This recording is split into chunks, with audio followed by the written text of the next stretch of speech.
Nakon 1000 godina smo stigli u Rimini. Imali smo zakašnjenje preko 2,5 sata.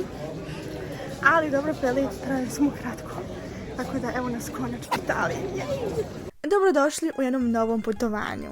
Ovog puta se nalazim ponovo u Italiji. Pođite sa mnom da posjetimo Rimini, San Marino i Bolonju. Što se tiče kupovine autobuske karte, imate mogućnost da u autobusu kupite sebi kartu putem kovanica ili sa bankomat kartom, odnosno može i sa kreditnom kartom. Evo nas sad u Rimini, konačno izašli iz autobusa. Kao što sam pretpostavila, isto kao u Trstu, ne primam moju austrijsku bankomat kartu. Nisam moja sići, tako da smo vozili bez karte, ono na crveno. Ali preživili smo, izašli smo i sad idemo pješke do hotela, imamo prilike još kilometar i nešto. Tako da javljam se kasnije. Naš hotel je bio otprilike 100 metara odaljen od plaže, pa smo predeče još odlučili da na brzinu odemo dotamo da vidimo kako to izgleda, jer Rimini je poznat po tim velikim i dugačkim plažama.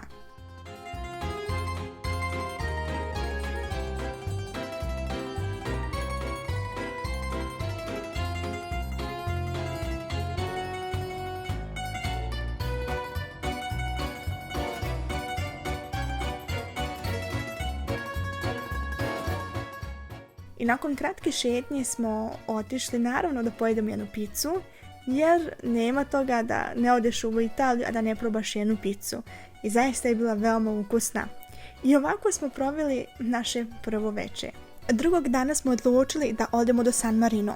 Postoji jedna stanica na kojoj možete da čekate za autobus koji vodi za San Marino. Ta stanica se nalazi ispred hotela Napoleon, direkt preko puta željezničke stanice. Na kraj ulici se nalazi trafika, u njoj možete da kupite karte. Evo nas traži na autobusu i idemo za San Marino.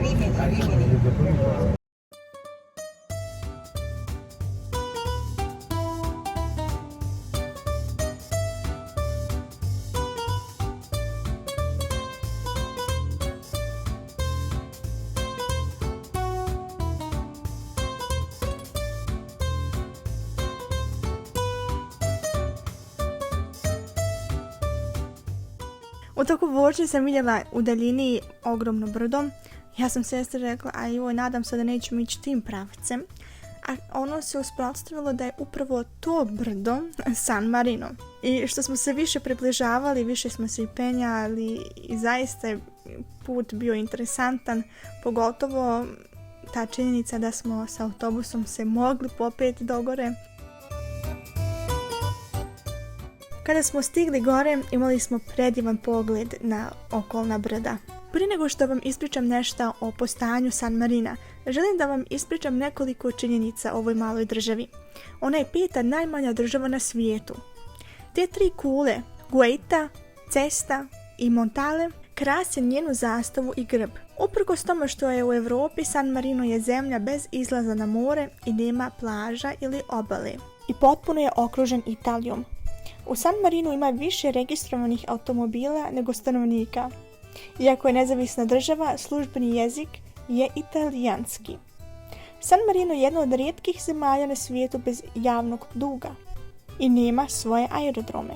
Iako se San Marino ne nalazi u Europskoj uniji, kao svoju zvaničnu valutu koristi euro. Također je zemlja poznata po niskim porezima i često se smatra porezkim rajem. Sad malo više o istoriji. Istorija San Marina datira još od 301. godine.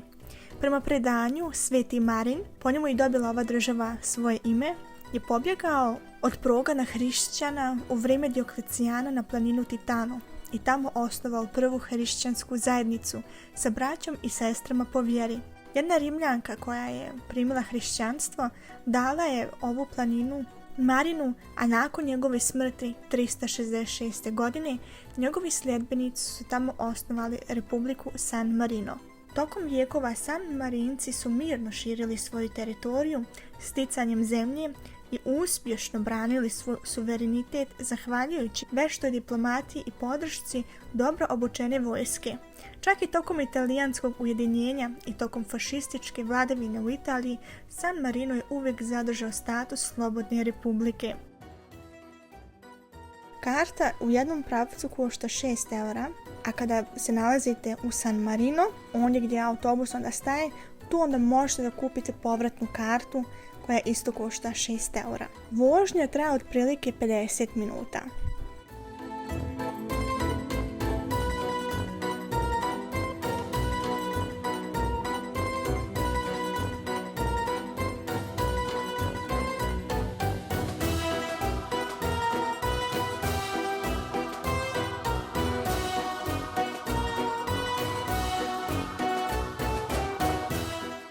Nama se San Marino mnogo dopao i mogu vam preporučiti ako se budete nalazili u Italiji u blizini San Marina, na primjer u Rimini, Ravenna, Bologna, tu u tom kraju, da obavezno i odete u San Marino. Jer je za mene zaista bilo ovo neobično putovanje, jer je ovo najmanja država koju sam do sad posjetila.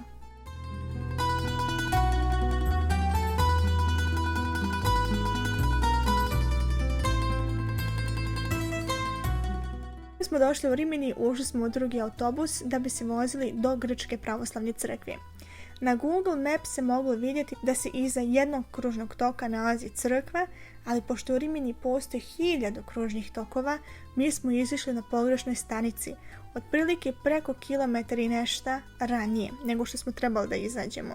Tako da smo ostatak morali pješke da hodamo po vrućini, ali ipak stigli smo do crkve. Crkva je posvećena Presvetoj Bogorodici i Svetom Nikoli. Ona je bila ranije u vlasništvu Rimokatoličke crkve. Krajem 90-ih je za pravoslavni hrišćane u Rimini rasla potreba za pravoslavni hram i 2000. godine su ovu crkvu pretvorili u pravoslavnu. Pošto se mnogi Rusi doselili u Rimini, su skupa 2007. donirali novac da se postave kupole na crkvu. Nažalost, više informacije za ovu crkvu nisam pronašla jer je bila zatvorena.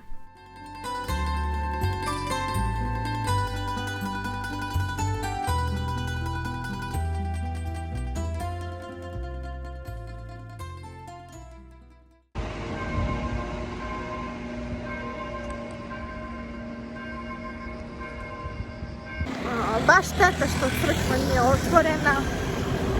Pisalo je preko njihovog Facebook profila da je otvorena svakim danom od 2 do 5. Čini se, baš ono što je.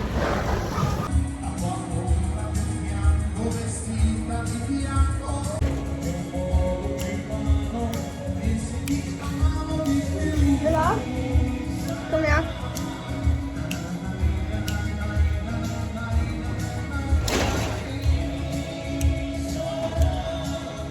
Bili smo znatiželjni ko je svirao uživo u našoj okolini, pa smo se odlučili da izađemo napolje da vidimo šta se dešava. Saznali smo da hotel preko puta našeg hotela imao neku malu feštu i jedan čovjek je svirao i pjevao uživo.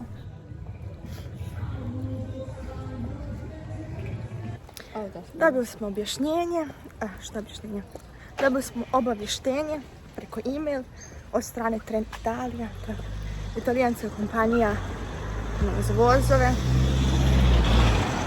I kao bilo je neki slučaj sa vatrogascima, ne znam ni ja šta je bilo. Uglavnom, bit će zakašnjenje. I sad kad sam provjerila, sad je to stvarno 100% tačno, otišli mi do željezničke i da se raspitam malo više o tome. Piše da kasni 300 minuta. Tu sam 5 sati. Ne znam šta je ovo sa tim zakašnjenjima, stvarno nam se uopšte ne da.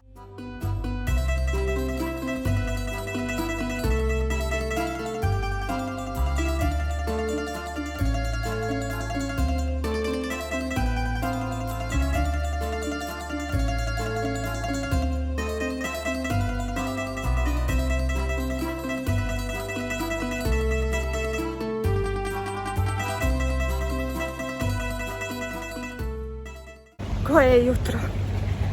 Bili smo sad kod željezničke stanice.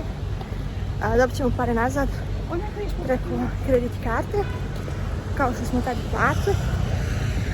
Uzeli smo novi tiket za Bolonju sa lokalnim vozom, to jest traje malo duže i staje na svakim stanicama usput.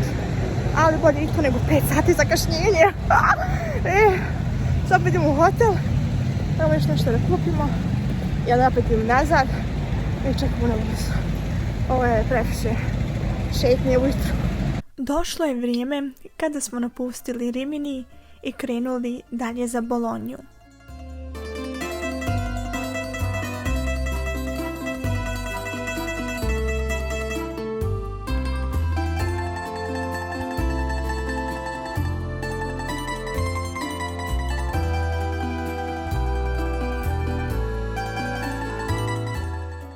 Bolonja se smatra kulinarskim centrom Italije i privlači regionalne specijalitete kao što je mortadela, tortellini ili špagete bolognese.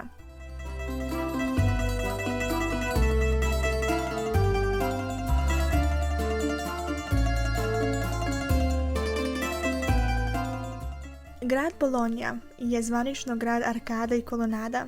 Nijedan drugi grad na svijetu nema toliko kolonada kao Bologna.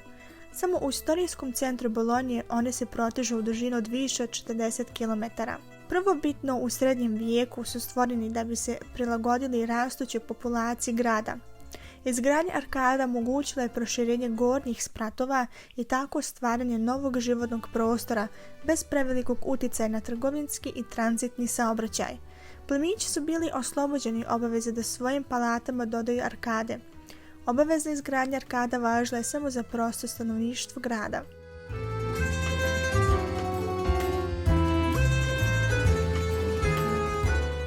Sljedećeg jutra smo otišli u rimokatoličku crkvu San Petronio da se poklonimo moštima svetog Petronija Bolonjskog. On je bio rano hrišćanski sveditelj i živio je u 3. 4. vijeku. Bio je episkop Bolonje. A izašli smo iz ove katedrale ovdje. Ona je posjećena Svetom Petroniju, odnosno tu se nalazi muž Svetog Petronija.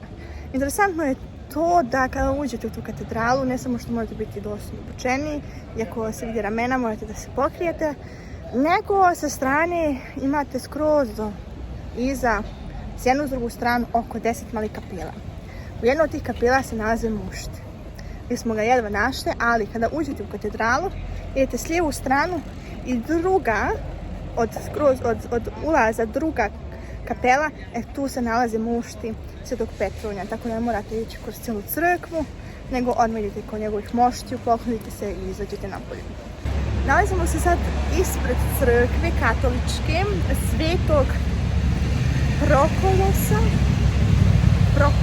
Ja mislim da se to jako kaže na srpski, na italijanski Prokolos. On je rano hrišćanski sveditelj i unutra se nalaze njegove mošti.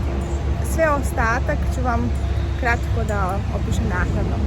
Otišli smo i u rimokatoličku crkvu Svetog Prokola. Po predanju vojnik Prokul je mučenički ubijen u Bolonji u vrijeme Dioklecijana. Shodno tome, pod prefektom Marinom je bio posječen i sa odsječenom glavom u rukama otišao je na mjesto gdje je želio da bude sahranjen. I to je bilo mjesto njemu posjećene crkve San Prokulu koja se sad nalazimo. Mošti mu se nalaze u ovoj crkvi kod oltara.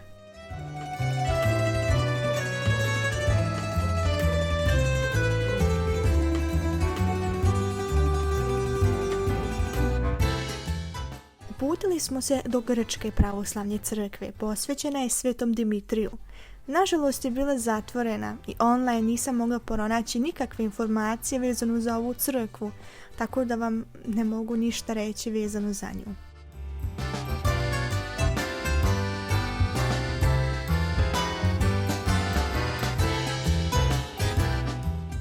Postoji još jedna znamenitost grada Bolonje.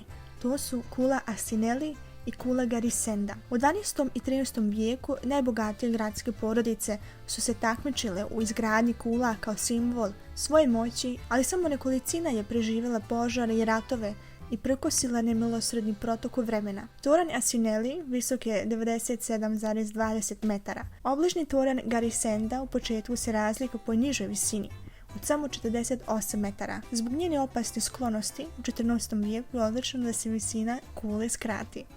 Uveče smo posjetili Rusku pravoslavnu crkvu koja je posvećena svetom Vasiliju Velikom. Parohija osnovana 1973. godine i nalazi se u nekadašnjoj crkvi Svete Ane koja je pripadala otaca Kartuzijanaca. To je bila crkva Svete Ane koja je osnovao 1445. godine kardinal Nikol Albergati, nadbiskup Bolonje i član Kartuzijanskog reda, kako bi se u njoj nalazile relikvije od najveće važnosti, glava Svete Ane koju je dobio i na poklon od kralja Engleske. 1973. godine crkva je prešla u Rusku pravoslavnu crkvu. Ona je otvorena četvrtkom od 16 do 18:30, kao i petkom od 16 do 18:30, subotom je otvorena od 9 do 12 i od 16 do 18:30, a nedeljom je otvorena od 8 do 13.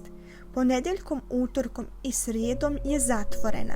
Kada smo mi bili tu, imali smo priliku da prisustvujemo na večernoj službi i kasnije se čitao akatist Presvetoj Bogorodici Trojeručici.